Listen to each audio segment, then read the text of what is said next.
디버깅 마인드셋, 디버깅의 고통을 절반으로 줄여주는 고수들의 행동 패턴 따라하기의 발표를 맡은 배유동입니다. 네, 저는 엑셀레이시라는 실리콘밸리 소재의 스타트업에서 프론트엔드 팀 리드로 일하고 있어요. 엑셀레이트는 인간이 번역하고 검수한 영상 자막 데이터를 전 세계에서 가장 많이 가지고 있는데요. 이걸 이용해서 굉장히 뛰어난 성능의 번역 엔진을 만들었죠. 넷플릭스 같은 OTT 콘텐츠에 다국어 자막을 납품한 회사들이 주 고객이고요. 이 엔진을 이용한 제품이 회사 내에 여러 가지 있는데 저는 그 중에서도 영상 콘텐츠의 자막을 번역하고 편집하는 미디어캣이라는 사스를 맡아서 개발하고 있어요. 저는 10여 년 전에 함께 자라기의 저자 김창준님의 AC2 교육을 듣고 여러 사람들과 함께 자라며 삶에 큰 변화가 생겼습니다. 이 변화는 지금도 꾸준히 계속되고 있고요. 변화의 속도도 점점 더 빨라지고 있다고 느껴요. 이렇게 공부하고 성장하는 과정을 몇 년 전부터 꾸준히 블로그에 기록하고 뉴스레터로 발행하고 있습니다. 이 디버깅이라는 주제에 대해서는 제 커리어의 비교적 초기부터 관심을 가졌어요. 이 블로그에 디버깅에 관련된 글도 이렇게 몇 편 썼었고요. 원래는 삽질했던 경험을 늘어놓으면서 정리하는 정도의 만족을 했었는데요. 작년에 우연히 투스의 헤드 오브 프론트엔드이시자 이번 인프콘에도 발표를 하시는 박서진님과 페어 디버깅을 하면서 신선한 충격을 받았습니다. 제가 함께 풀었던 문제는 제가 회사에서 몇 시간 동안 씨름하던 매테리얼 UI의 드롭다운과 관련된 버그였는데요. 제가 문제를 설명하고 나서 바로 소스 코드에서는 뭐 이러이러하다 이렇게 설명을 하려고 하니까 서진님이 저를 막으시고는 이 브라우저 콘솔에 에러가 떴었거든요. 그 에러를 유심히 소리내서 소스 코드론 가지 않고 그냥 콘솔 창을 떠나지 않고 메시지를 읽으시더라고요. 오, 신기하네요. 뭐 이런 추임새를 넣으시면서요. 그리고 저랑 대화하면서 크롬 디버거의 여러 가지 기능을 신들린 듯이 사용하시더니 제가 몇 시간 동안 앓던 문제가 20분도 안 돼서 손쉽게 풀렸습니다. 좀 과장하자면 마법 같았어요. 무척 신기한 경험이었어서 제가 이것저것 캐물은 다음에 회사로 돌아와서 팀원들에게 신나게 공유를 했었죠. 그런데 저도 최근에 이런 마법을 부린 적이 있었어요. 회사 동료분과 페어 디버깅을 하던 때였는데요. 이 동료분이 목록 페이지에서 이제 프로젝트에 어사인을 한 결과물이 이 개별 아이템 페이지에서도 반영이 돼야 되는데 반영이 안 되는 문제가 가끔씩 나타난다고 하셨어요. 재현 조건은 아직 찾지 못한 상태였고요.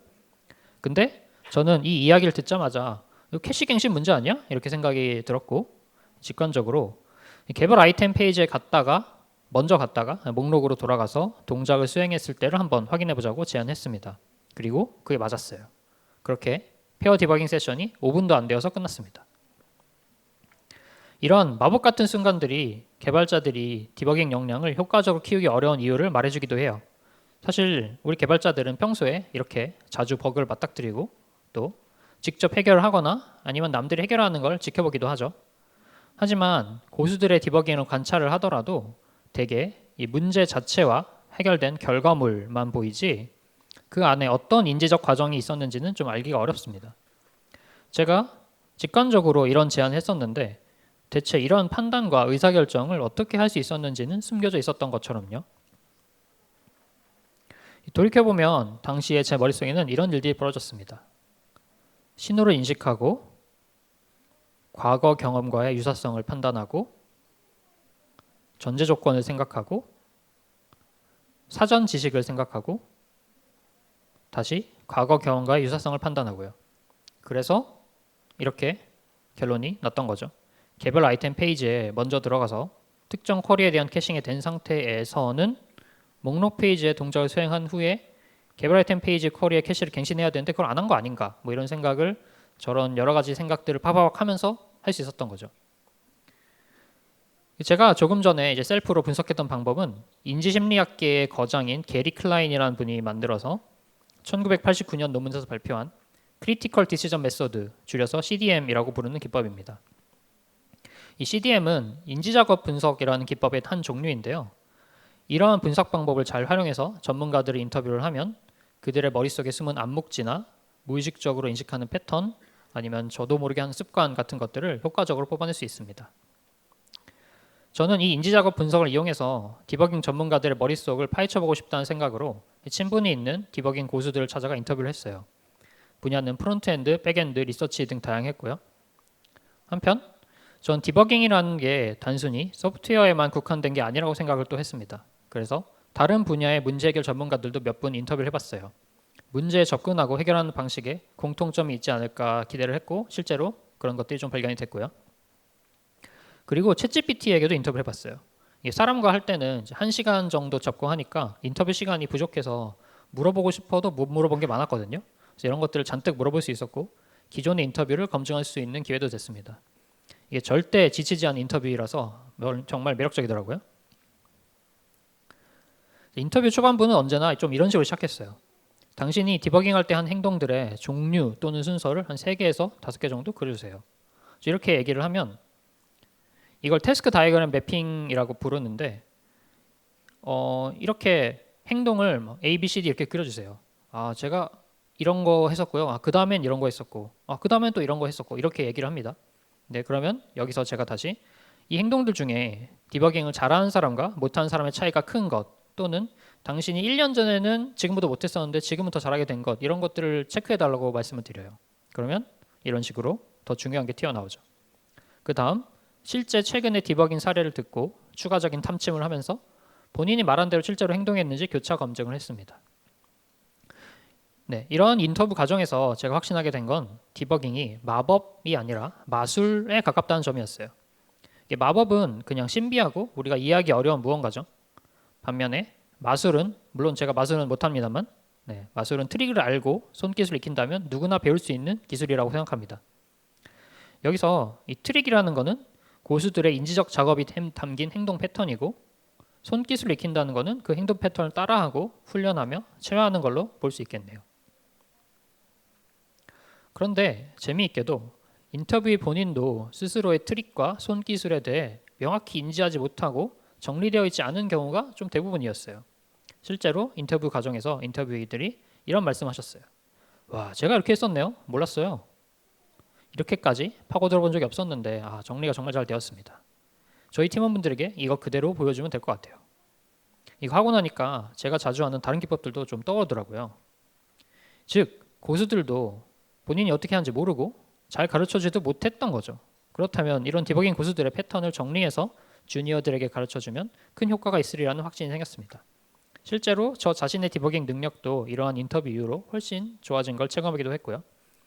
자, 그러면 지금부터 고수의 디버깅은 무엇이 다른지 그리고 그들이 어떤 생각과 행동을 하는지 제가 정리한 패턴을 좀 보여드릴게요. 디버깅이라는 행위를 크게 3단계로 보면 이렇습니다. 원인을 찾고 해결하고 사후 처리를 하는 거죠. 그런데 이렇게 보면 이 3단계의 비중이 똑같아 보이지만 실제로 우리가 디버깅을 할 때 이 3가지에 얼마나 시간과 노력을 쏟는지를 기준으로 생각을 해보면 때로는 원인만 하루 종일 파악하다가 아무것도 못할 때도 있고요. 때로는 원인을 대충 보고 파악했다고 생각한 뒤에 바로 해결에 뛰어드는 경우도 많습니다. 그리고 문제 해결 과정을 정리해서 팀에 공유하거나 문제가 애초에 일어나지 않게 환경을 개선하는 것 같은 사후 처리도 없거나 아니면 비중이 적죠. 반면 디버깅 고수들은 대략 이런 패턴을 보이더라고요. 시간과 노력을 원인 파악에 훨씬 더 쏟는 거죠. 이제 물론 원인을 알아내고 나서도 문제를 해결하기 어려울 때 어떻게 하는가, 해결 후에 무엇을 하는가처럼 뒷부분에도 굉장히 중요한 게 많았지만 고수들의 전문성의 핵심이 무엇보다도 문제의 근본 원인을 파악하는 데 있다는 걸 알았습니다. 그러면 이 원인을 분석할 때 고수들이 뭘 하길래 훨씬 더 빠르고 효과적으로 디버깅을 하는 걸까요? 이쯤에서 새삼스럽지만 디버깅이라는 게 뭔지 나름의 정의를 한번 내려볼게요. 저는 디버깅이란 의도대로 동작하지 않는 무언가를 정상화하는 행위라고 생각합니다. 그리고 무언가를 정상화하려면 먼저 정상적인 상태가 무엇인지 명확히 정의를 내려야겠죠. 즉 정상적 환경에서는 어떤 조건에서 어떤 순서로 어떤 일들이 벌어져야 하는가를 정의하는 겁니다. 이게 있어야 우리가 뭔가를 해봤을 때 무엇이 맞고 무엇이 틀린지 알 수 있고 틀린 걸 맞게 고칠 수 있으니까요. 좀 과장을 하면 에러 메시지를 읽고 긴 로그를 뒤지고 현상을 관찰하는 모든 행동, 정보 수집, 가설 설정, 가설 검증하는 모든 행동이 이걸 정의하기 위한 거라고 봐도 괜찮습니다. 그리고 다시 이건 심적 표상을 만드는 과정이라고 볼 수도 있어요. 이 심적 표상이라는 단어가 생소한 분들도 있을 텐데요. 이게 영어로는 mental representation이고요. 우리 마음속에 존재하는 일종의 지식 구조를 뜻합니다. 안드레스 에릭손이라는 전문성 연구의 최고 권위자에 따르면 이 심적 표상의 양과 질이 전문가와 비전문가의 퍼포먼스 차이를 만드는 핵심 요인이라고 해요. 이걸 아주 단순하게 표현하면 우리가 패턴을 인식하고 의사결정하기 위해 머릿속에 존재하는 일종의 디시전 트리라고 볼 수 있습니다. 디버깅 고수들의 머릿속에는 정상적인 컴포넌트라면 이런 조건에서 이렇게 동작해야 한다 같이 다양하면서도 해상도 높은 디시전 트리가 존재했던 거죠. 그래서 이런 트리에 맞는 패턴을 직관적으로 알아차리고 그에 맞는 행동을 할 수 있었던 겁니다. 일반적인 디버깅은 대개 약간의 경험치 얻고 끝나요. 나중에 복귀하기도 어렵고 애초에 대부분 금방 휘발됩니다. 하지만 디버깅 고수들은 기존의 심적 표상을 이용해서 문제를 풀고 디버깅이 끝나면 경험이 누적되어서 심적 표상의 양과 질이 더 좋아져요. 머릿속 디시전 트리가 업데이트 되면서 그 패턴의 문제에 대해서 좀 더 똑똑해지는 거죠. 이게 꾸준히 반복되면 나중에는 문제를 쓱 보기만 해도 이건 요거 때문이에요 라고 말할 수 있게 됩니다. 머릿속에 패턴 매칭이 바로 돼버렸으니까요. 그럼 이러한 디버깅 교수의 심적 표상을 우리는 어떻게 쌓을 수 있을까요? 조금 전에 제가 디버깅 고수들은 원인 파악에 많은 시간을 쏜다고 말씀드렸죠. 저는 고수들의 여러 인터뷰에서 발견된 반복 패턴과 저의 개발 및 디버깅 경험을 버무려서 고수의 실제 행동을 따라할 수 있는 5단계 가이드를 만들어 봤어요. 문제를 정의하고, 정상 동작을 정의하고, 최소 제한 환경을 구축하며 관찰하고, 그 정상 동작과 최소 제한 환경의 차이를 발생시키는 다양한 원인을 탐색하고, 마지막으로 가설을 설정하고 검증하는 단계죠. 이게 하나의 문제에 대한 원인 파악 가이드이기도 하지만 해당 문제 도메인과 패턴에 대한 심적 표상을 쌓는 훈련법이기도 합니다. 저는 개발자들이 각 단계에 내포된 의미를 이해하고 의식적으로 훈련을 한다면 디버깅뿐만 아니라 일반적인 문제 해결 역량 자체가 전반적으로 향상되리라고 믿습니다. 자, 그러면 각 단계를 자세히 설명하기 전에 몇 가지만 언급을 해볼게요. 개발을 잘하는 사람들은 신규 기능을 만들기 전에 기능을 추가하기 쉽게 기존 기조를 리팩토링 한다는 말이 있죠. 이와 비슷하게 대부분의 전문가들은 반복되는 작업에 대한 퍼포먼스를 높이기 위해서 작업에 들어가기 전에 하는 행동이 있습니다. 마찬가지로 사후에 하는 행동도 있고요. 우선 본격적으로 원인 파악을 시작하기 전에는 작업을 위한 계획을 세우는 게 상당히 유리합니다. 예를 들어서 내가 이 원인 파악에 이런저런 일들을 할 텐데 전체적으로는 얼마나 시간을 쓸지 미리 정해두는 식이죠. 그리고 그 시간이 지나면 하던 일을 멈추고 회고를 해보면서 그때까지 파악한 정보나 확인한 가설 같은 걸 문서화를 합니다. 그 다음에는 산책을 하거나 뇌를 다시 일깨운 다음에 다시 시작할 수도 있고 주변에 알리면서 도움을 청할 수도 있겠죠. 그리고 원인을 파악한 뒤에는 또다시 여러 가지 판단과 의사결정, 행동이 들어갑니다. 해결 방법을 설계하고 해결에 들어가는 비용과 효용을 한번 예상해보고 그에 따라 우선순위를 결정하고 문제를 누가 해결할지 담당자를 결정하고 관련자들에게 상황을 공유하고 이런 것들이죠. 이러한 사후 작업에도 당연히 많은 전문성이 함축되어 있어요. 하지만 파레토의 법칙처럼 제 생각에 80%의 문제는 원인만 잘 파악해도 이유는 술술 풀리니까 오늘은 원인 파악에만 한번 집중해 보겠습니다. 저는 이게 디버깅 역량 향상의 가장 ROI가 높은 방법이라고 보거든요. 그리고 편의상 5단계라고는 말했지만 실제로 고수들의 행동을 보면 이 단계들을 꼭 순차적으로 따르진 않아요. 단계를 엄청 왔다 갔다 합니다. 예를 들어서 정상 동작을 정의한 다음에 최소 제한 환경을 구축하면서 관찰하다 보니 정상 동작에 대한 정의가 더 명확해져서 고치고 다시 나아가는 식이죠. 네, 이런 점들을 염두에 두시고 이제 본격적으로 각 단계에 대한 설명을 해볼게요. 이제 원인 파악의 첫 단계는 문제 정의입니다. 지금 어떤 문제를 풀려고 하는지 한두 문장으로 한번 적어보는 거죠. 원인 파악이라는 여정에서 이정표를 한번 만든다고 보시면 됩니다. 이 이정표는 사전에 작업 계획을 설계하면서 함께 만들 때도 많아요. 이렇게 이정표를 만들어두면 사전에 정했던 시간이 될 때마다 중간중간 빠져나와서 돌이켜볼 때도 유용하고요. 다른 사람에게 문제에 대해 설명하고 공유할 때도 유용합니다. 만약 이런 이정표 없이 작업에 들어간다면 쉬운 문제는 괜찮겠지만 복잡한 문제일수록 당장 중요하지 않은 서브태스크에 빠져들어서 시간을 허비할 위험이 생깁니다. 이런 걸 야크 쉐이빙이라고도 하죠. 이제 X를 하려면 Y를 해야 되는데 Y를 하려면 G가 필요해. 그래서 어느새 G만 주구장창하고 있는 거죠. 이럴 때는 정신을 차리고 다시 X로 돌아가든 아니면 문제를 재정의해서 G를 제대로 풀든 해야 합니다. 이런 야크 쉐이빙을 피하는 걸 이 이정표가 도와준다는 얘기죠. 제가 실제로 몇 달 전에 겪었던 문제를 한번 예시로 들어볼게요. 돌이켜보면 시작부터 꽤 운이 좋았던 사례였어요. 저희 서비스에서 제공하는 자막 에디터에서 특정 단축키가 동작하지 않는다는 유저 리포트가 이메일로 들어왔습니다. 확인해보니까 해당 고객 환경은 윈도우즈 OS였어요. 저희의 평소 개발하고 테스트하는 환경은 맥OS였고요. 당연히 맥OS에서는 없었던 문제예요. 리포트를 받으신 PM이 다행히 윈도우즈 노트북을 갖고 계셔서 PM이 본인 컴퓨터에서 몇 번 시도 끝에 문제를 제안하셨습니다. 이 시점에 PM이 저한테 같이 문제를 보자고 하셨고요. 저와 콜을 하면서 문제가 좀 더 좁혀졌어요. 이 단축키들이 디폴트 설정이 있고 또 커스터마이즈 가능했는데 윈도우즈에서 컨트롤하고 숫자 키로 기본 설정된 단축키들만 동작하지 않더라고요. 그리고 신기하게도 커스터마이즈를 한 뒤에는 동작을 했어요. 이게 제가 풀어야 할 문제였고요. 자, 두 번째는 올바른 동작을 정의하는 단계입니다. 이 정상적인 환경에서는 어떤 조건에서 어떤 순서로 어떤 일들이 벌어져야 하는가 아까 말씀드렸던 그걸 적어보는 거죠. 앞서도 언급했듯이 이게 5단계에서 가장 중요한 단계라고 봐도 무방합니다.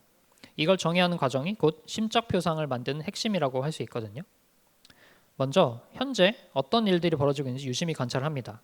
그리고 관찰한 정보와 더불어서 내가 이미 알고 있는 정보도 적어봅니다. 예를 들어서 에러 메시지가 존재한다면 그 에러 메시지를 아주 자세히 읽는 거죠. 메시지 자체도 읽고 어디서 발생했는지도 보고 스택 트레이스는 어떤가 이런 것들이요. 그 다음에는 올바른 동작을 한번 테스트 코드처럼 적어봅니다. given, when, then 같은 템플릿을 따르면 편하죠. 만약에 이러한 올바른 동작을 정의하지 못하겠다면 아직 문제를 제대로 풀 준비가 안 되었다는 신호라고 볼 수도 있습니다. 그러면 내가 좀 더 똑똑해지기 위한 추가 정보를 여러 소스에서 수집을 해야 돼요. 다른 사람에게 도움을 요청할 수도 있고 기세에 저장된 히스토리를 뒤질 수도 있고 공식 문서를 읽을 수도 있고 구글링이나 GPT를 사용할 수도 있겠죠.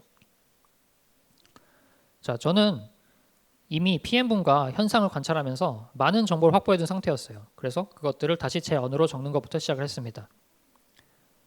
이걸 자세히 보실 필요는 없지만 어쨌든 이게 당시 실제로 제가 디버깅하면서 적었던 내용들이에요. 이 마지막 부분 스플릿이라는 액션을 다른 단축키로 덮어쓰거나 심지어 원래 단축키인 컨트롤 1로 재지정해도 동작을 하네. 이게 가장 미스테리한 부분이었고 여기에 한번 집중해서 살펴봐야겠다라는 생각이 들었습니다. 그래서 이걸 테스트 코드 형태로 한번 적어봤어요.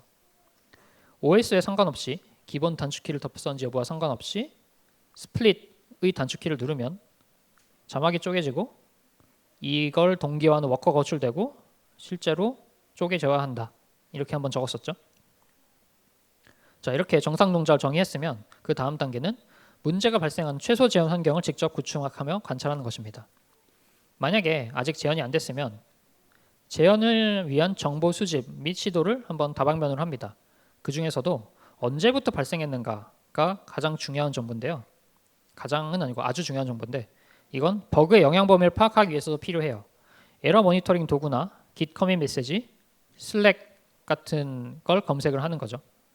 만약에 세션 리플레이 같은 도구로 기록된 게 있다면 문제가 발생했던 사용자의 환경과 동작, 예를 들어서 이 사람이 어떤 세팅을 한 상태에서 문제 동작 이전에는 어떤 동작을 했다. 이런 거를 최대한 따라해 봅니다.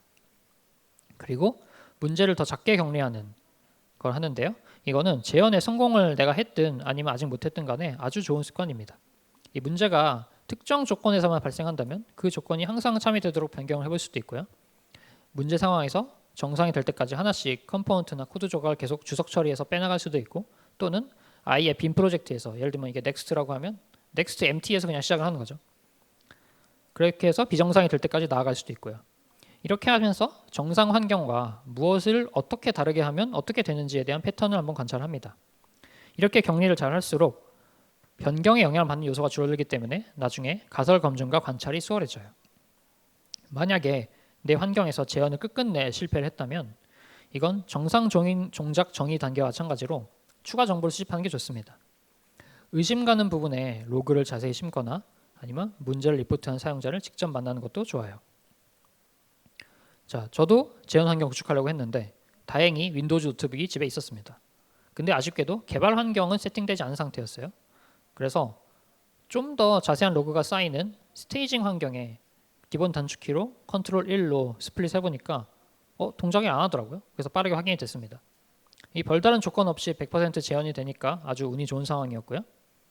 이 조금 더 격리를 해볼까도 생각을 했었는데 이 재현 경로가 너무 단순했기 때문에 추가 격리를 하진 않았어요. 당장은 이걸로 충분하다고 판단했고 만약에 제가 실험하는 게 뭔가 필요하다면 좀 더 격리를 해야겠다 생각을 했죠. 그리고 패턴 관찰을 시작했습니다. 제가 2단계에서 생각했던 것처럼 단축키를 재지정, 즉 덮었으면 왜 동작하는가에 집중을 해보기로 했어요. 제가 이전에 단축키 관련 작업을 하면서 단축키를 덮었으면 로컬 스토리지에 해당 단축키의 정보가 이런 식으로 저장된다는 걸 알고 있었거든요. 그리고 맥에서는 덮었으니까 로컬 스토리지가 예상대로 업데이트가 되더라고요. 그런데 윈도우즈에서는 단축키를 덮었으니까 로컬 스토리지의 쇼컷 오버라이즈라는 이 배열에 아이템이 2개가 생기더라고요. 그래서 이걸 제가 처음에는 알아채지 못했는데 몇 번 반복하다 보니까 눈에 띄었고 이 녀석이 문제 원인이겠구나. 그 순간 좀 진부하지만 유레카를 외쳤습니다. 이게 문제 원인이라는 느낌이 엄청 왔거든요. 자, 이때 제가 2단계에서 정의했던 정상 동작이 머릿속에서 업데이트가 됐습니다. 기존에는 이런 식으로만 정의가 있었다면 이렇게 추가로 정상 동작을 정의할 수 있게 된 거죠. OS와 상관없이 디폴트 단축키를 덮었으면 로컬 스토리지에 해당 기능의 쇼컷 오버라이즈 배열에 해당 기능에 대한 요소가 딱 한 개만 저장되어야 한다. 즉 심적 표상이 이렇게 갱신이 됐습니다. 그러면서 다음에 이 에디터에서 비슷한 문제가 생기면 훨씬 더 빠르게 원인을 알아채고 해결할 수 있겠다는 자신감도 생겼어요. 이렇듯 디버깅의 각 단계를 순차적으로 완벽하게 밟아나가는 게 아니라 좀 엉성한 상태에서 앞뒤로 왔다 갔다 하는 걸 엄청 하게 됩니다. 실제로는 아마 초단위로 왔다 갔다 하겠지만 이 가이드를 만약에 여러분이 따라 하신다면 의식적으로 천천히 해보는 것도 좋다고 생각해요. 어쨌든 이 과정에서 좋은 심적 표상이 개발되기만 하면 됩니다. 이제 재현하며 관찰한 정보를 토대로 정상 환경과 문제 환경의 차이를 발생시키는 원인이 무엇일지 한번 탐색을 해봅니다. 이때는 추상적이든 구체적이든 떠오르는 대로 한번 적어보는데요. 이 단계의 제목에도 써있듯 다양한이 중요해요. 이제 바로 검증에 들어가지 않고 자유롭게 지도를 펼치는 거죠. 이거는 원인이 복합적일 수도 있기도 하고 또 옵션이 많아야 가설 설정과 검증 사이클을 빠르게 돌 수 있기 때문이기도 합니다. 다만 도메인 경험이 많을수록 첫 번째 옵션이 바로 생각나고 그게 진실일 가능성이 높아요. 하지만 그렇지 않은 주니어 개발자 입장에서는 이렇게 옵션을 다양하게 적어보는 게 상당히 좋은 훈련이 될 것 같아요. 그래서 3개 정도는 옵션을 적어보기를 권하고 있습니다. 이 다양한 단계와 마찬가지로 본인이 다양한 옵션을 적기 어렵다면 이건 추가 정보를 수집할 또 기회입니다. 구글링을 하거나 GPT와 이야기를 나눌 수도 있고 다른 동료를 불러서 얘기를 나눠볼 수도 있고 또는 산책을 할 수도 있고 그러면 새로운 옵션이 떠오를 가능성이 높아집니다. 자, 제 사례로 돌아와서 저는 덮었을 때 맥과 윈도우즈의 동작 차이가 어디서 온지 생각해 봤습니다. 저에게는 이제 정상 동작은 맥이었고 이상 동작은 윈도우즈였죠. 그래서 우선 맥과 윈도우즈에서 디폴트 단축키가 다윈이랑 논 다윈이라는 2개의 세트로 지정되어 있다는 걸 알고 있었어요. 그러면 모종의 실수로 인해서 윈도우즈에서만 2 동작이 동일한 기본 단축키를 가지도록 되었던 것 아닐까 하는 옵션이 맨 처음 뇌리를 스쳤고요. 그리고 바로 검증에 들어갔어요. 사실 이거 말고 당장 다른 게 떠오르지 않기도 했고 처음에 제가 이 디버깅 1시간만 해야겠다라고 생각했었거든요. 그 시간이 다 되어가기도 해서 바로 검증하고 싶었습니다. 그게 아니면 다음 옵션 한번 생각해 보려고 했고요. 자, 이제 원인 파악의 마지막인 가설 설정 및 검증 단계입니다. 우선 가장 그럴듯한 옵션을 골라서 검증 가능한 가설의 형태로 바꿉니다. 무엇을 바꿀지, 어떻게 바꿀지, 그리고 그때 무엇을 관찰할지 같은 정보가 포함되도록요. 예를 들어서 A가 B로 되어 있는 게 C 현상의 원인이라면 그럼 B를 B-로 변경했을 때 C는 C-로 바뀌어야 한다. 네, 이걸 한번 확인해 보자. 이런 거죠. 그리고 실제로 작은 변경을 가하면서 가설대로 현상이 변하는지 관찰을 합니다. 이 과정에서 바로 문제 해결된 경우도 꽤 많아요, 사실. 우리는 원인만 찾고 있었는데 그냥 문제 해결이 된 거죠. 근데 만약 문제가 완전 해결되는 게 아니라 다른 문제로 전이가 됐다면 그럼 야크 쉐이빙이 될 수도 있거든요. 그럼 그때는 1단계부터 새로 시작하는 게 되게 더 유리한 것 같아요. 가설이 틀렸으면 그럼 오히려 좋은 거예요. 이거는 새로운 정보를 입수한 거니까 좋아하면서 한번 정리를 해보고 원인 파악이 될 때까지 또 다음 가설로 넘어가서 반복을 합니다. 이렇게 하면서 정상 동작과 심적 표상이 또 업데이트 될 수도 있겠죠. 만약에 끝내 원인 파악이 안 됐다면 어떻게 할까요? 이때가 제 생각엔 제일 위험한 것 같아요. 이 상태에서 집착하다가 시간을 하루 종일 쓰게 될 가능성이 있거든요. 그래서 이땐 진정하고 다른 단계와 마찬가지로 원인 파악을 위한 추가 정보를 여러 소스에 수집합니다. 동료들에게 도움받는 것도 아주 좋은 방법이고요. 그래서 저는 이렇게 가설을 세웠어요. 같은 디폴트 단축키로 두 개 기능이 매핑되어 있으면 덮었을 때 로컬 스토리지에 두 개 아이템이 생길 것이다. 그래서 이렇게 검증을 해봤죠. 이 윈도우즈에서 특정 디폴트 단축키가 매핑되어 있다는 거 한번 확인을 했고, 그 맥에서는 그게 커맨드에 매핑되어 있다는 거 확인했어요. 그래서 이거를 한번 컨트롤로 바꿔서 써보니까 역시 로컬 스토리지에 아이템 두 개가 생기더라고요. 거꾸로 윈도우즈에서 기본 단축키를 컨트롤이 아닌 다른 걸로 바꿔보니까 아이템이 한 개만 생겼고요. 그래서 이때까지 코드를 자세히 본 건 아니고, 코드는 보지도 않았어요. 코드는 보지도 않고 어플리케이션에서만 거의 행동을 했습니다. 그래서 가설이 맞다는 걸 확인을 한 거죠. 그래서 문제의 원인은 뭐였냐면요. 우선 코드상으로는 이게 사건의 전말이었어요. 에디터는 단축키에 대한 콜백이 두 개 있으면 뒤에 것이 앞에 것을 덮어 썼거든요. 근데 클리셰 펑션이라는 그 문제의 녀석은 코드 순서상 뒤에 등록이 돼 있었고 컨트롤 1을 하면 중복된 녀석인 뒤에 클리셰 펑션 1이 동작을 했어요. 근데 이거는 사용자가 지정해둔 텍스트를 바로 붙여주는 기능이었는데 디폴트로는 텍스트가 비어 있어서 단축키를 눌러도 아무런 동작이 발생하지 않았던 거죠. 그러면 이런 코딩 실수가 왜 벌어졌는가도 중요한데요. 일단 이건 이전에 디폴트 단축키를 정리하고 변경하는 과정에서 생겼던 실수였어요. 클리셰 펑션은 다른 기능과 달리 숫자 키 전체에 대해서 동적으로 기능하고 기본 단축키를 추가해주고 있었어요.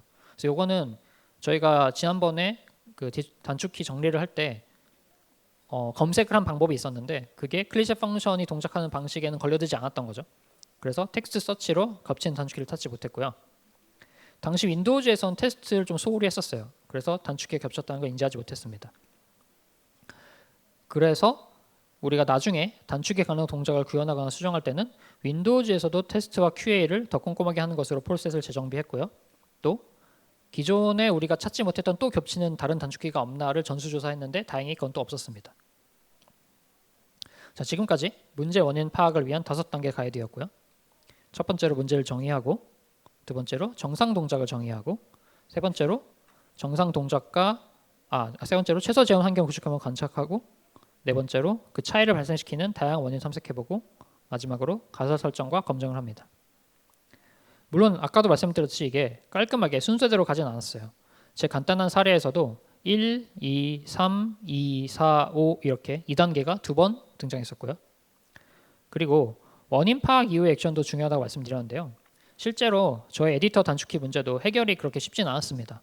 문제가 되는 코드는 몇 줄 안 됐지만 기존에 단축키를 사용하던 사용자들에게 어떻게 의사소통해야 할지, 그래서 기본 단축키를 이제부터는 어떻게 해야 할지, 앞으로는 어떤 식으로 구현을 할지 등 고려할 게 생각보다 많았거든요. 그래서 만약에 이 뒷부분에 대해서 또 다른 발표의 기회가 생긴다면 한번 해보도록 하겠습니다. 자, 이걸로 본론은 끝났고요. 근데 사실 디버깅 전문가 인터뷰에서 얻은 거는 이 가이드가 끝이 아니었어요. 그 중에서도 고수들의 도구와 습관에 대해서 한번 간단히 얘기를 해보겠습니다. 이제 명필은 붓을 가리지 않는다라는 말이 있죠. 저도 이번 발표하면서 처음 알게 된 단어인데요. 이게 한자로는 능서불택필이라고 하더라고요. 그래서 전문가들은 실제로는 붓을 엄청 가려요. 더 정확히 말하면 전문가들은 도구를 찾아내고 선택하고 사용하는 데에도 전문가라고 할 수 있겠죠. 그리고 디버깅 고수들에게 가장 중요한 도구는 이 디버깅 마인드셋 그 자체였어요. 인터뷰에서도 주니어들은 정상 동작 정의 자체를 할 생각을 안 한다거나 아니면 재현 환경을 격리해야 한다는 인식 자체가 없거나 또는 가설 기반으로 검증하며 탄탄하게 나아가야 한다는 인식 자체가 없다. 이런 얘기를 많이 들었습니다. 그러면 인지적 도구가 아닌 우리가 보통 도구라고 할 때 생각하는 그런 실용적 도구는 없었을까요? 당연히 있었습니다. 디버깅 고수들은 환경과 상황에 맞는 디버거를 능숙하게 사용하는 것도 아주 중요한 역량으로 뽑았어요. 예를 들어서 프론트엔드 개발자라면 이런 브라우저에 자바스크립트 디버거를 잘 사용하면 디버깅 속도가 몇 배로 빨라지는데 콘솔 로그만 그냥 주구장창 찍고 있는 거죠. 이건 경력사인 시니어라고 크게 달라지는 것 같지는 않았어요. 왜냐하면 솔직히 저도 박서진님과 페어 디버깅 하기 전까지는 디버거를 아주 기초적으로만 쓰고 있었거든요. 좀 가정하자면 크롬 디버거를 적극적으로 사용하면서 제 디버깅 인생이 좀 달라진 것 같습니다. 여러분도 아직 디버거를 많이 안 쓰고 계시다면 여기 조그맣게 링크가 걸려 있는데 이 구글의 교육 영상 한번 꼭 신청해 보시기 바랍니다. 꼭 프론트엔드가 아니라 다른 환경에서도 예를 들면 루비나 아니면 뭐 노드.js 뭐 이런 것처럼 새로운 언어나 프레임워크를 배울 때도 내가 올바르게 가고 있는지 아주 작은 단위로 볼 수 있게 해주는 디버거를 먼저 세팅해 보면 학습이 훨씬 수월해집니다. 자, 이번에는 인터뷰에서 들었던 디버깅 고수들의 습관을 몇 개 말해볼게요. 이 디버깅이라는 반복되는 작업을 수월하게 해주는 아주 작지만 소중한 습관입니다. 이 습관들은 특정한 작업을 건너뛰기보다는 같은 작업을 더 빠르고 효과적으로 만들어주는 루틴이라고 보시면 되는데요. 첫 번째 고수의 습관은 TDD입니다. 근데 이게 테스트가 아니라 토일렛이에요. 화장실. 이분은 혼자 개발할 때 엄청 물을 많이 마셔요. 아주 큰 물병을 가지고 다니면서 습관적으로 물을 마시는데 그러다 보니까 화장실에 자주 가십니다. 평균 한 20분에 한 번씩은 가신다고 하더라고요. 화장실 갈 때는 휴대폰도 안 가져가고요. 이렇게 강제로 생긴 휴식 시간에 자연스럽게 지난 20분에 대한 회고를 하고 결과적으로 좋은 돌파구로 화장실에서 많이 떠올린다고 하셨어요. 네, 두 번째 고수 습관은 DDD입니다. 근데 이거는 도메인이 아니라 PR, Description Driven Development고요. 이분은 다른 동료들보다 깃에서 원하는 내용을 찾아내는데 아주 특출난 분이었어요. 이게 대체 어떻게 가능한가 파헤쳐 보니까 애초에 깃에 커밋을 할 때 PR 디스크립션을 작성할 때 이렇게부터 다르게 하시더라고요. 개발을 할 때 애초에 의미 단위로 커밋을 쪼개고 나중에 검색을 이건 해야 되니까 검색하기 쉬운 커밋 메시지를 쓰고 PR도 검색해야 되니까 PR 제목도 잘 쓰고 내용도 잘 쓰고 이런 노력을 많이 하셨다는 거죠. 이렇게 하면 당연히 개발하는 당시에도 뇌에 기억이 잘 들어갈 것이고 나중에 검색하거나 기억에서 꺼냈을 때도 훨씬 수월해지겠죠. 커밋은 나중에 찾아보기 위한 것이다. PR은 읽는 사람을 위한 것이다. 뭐 어찌 보면 당연한 말인데 커밋할 당시에는 간과하기 쉬운 습관이기도 합니다. 네, 세 번째 고주의 습관은 IDD이고요. 이거는 Issue Driven Development라고 그냥 제가 이름을 지었습니다. 네, 이분의 회사는 웹상에 자료가 많지 않은 프레임워크를 메인으로 사용하고 있었는데요. 스칼라와 지오라는 프레임워크였어요. 그러다 보니까 검색을 통해서 문제를 해결하기가 쉽지 않았다고 해요. 그래서 오픈소스 라이브러리의 메인테이너들과 디스코드를 통해 직접 의사소통을 하거나 아니면 깃허브에 이슈를 올려야 할 일이 많았다고 합니다. 근데 오픈소스 이슈 등록할 때 우리가 매번 맞는 어려움이 그거잖아요. 최소 제형 코드 알려달라. 그런 일이 반복이 자꾸 되니까 최소 제형 코드를 만드는 게 아예 습관이 되셨다고 하더라고요. 그리고 모든 문제를 스스로 해결하려고 하는 게 아니라 이슈만 만들어서 올려두고 현재 문제에는 워커라운드를 적용해서 다음 작업으로 나아가는 일도 많다고 하셨습니다. 자, 이제 마무리하겠습니다. 이 디버깅 고수들이 부리는 마법은 사실 누구나 배울 수 있는 기술입니다. 디버깅 고수들이 어떤 생각을 하며 어떤 행동을 하는지 알고 또 그들의 행동을 따라하며 내 걸로 만들어서 연습을 해서 좋은 심적 표상을 쌓아 나간다면 누구나 디버깅 역량을 효과적으로 늘릴 수 있다고 생각합니다. 실제로 제가 넥스트스텝에서 열었던 이펙티브 디버깅이라는 이름으로 이 디버깅 마인드셋 실습한 워크숍을 열었는데요. 이 많은 개발자분들이 본인의 디버깅 역량을 향상시킬 수 있겠다, 이렇게 써먹을 수 있겠다, 이런 자신감을 얻으셨다고 합니다. 자, 본인이 당연히 원래 하던 방식이 있을 테니까 이 가이드를 보신다고 해서 한 번에 바꾸시긴 어려울 거예요. 하지만 고수들의 패턴에서 조금씩 가져다가 점진적으로 자신의 패턴을 개선하면 됩니다. 그리고 주변의 고수들이 디버깅을 하거나 개발할 때 어떤 신호를 인식하고 어떤 생각을 하고 어떤 행동을 하는지 적극적으로 관찰해 보세요. 우리 모두 더 나은 개발자, 더 나은 문제 해결사가 되기를 기원합니다. 감사합니다.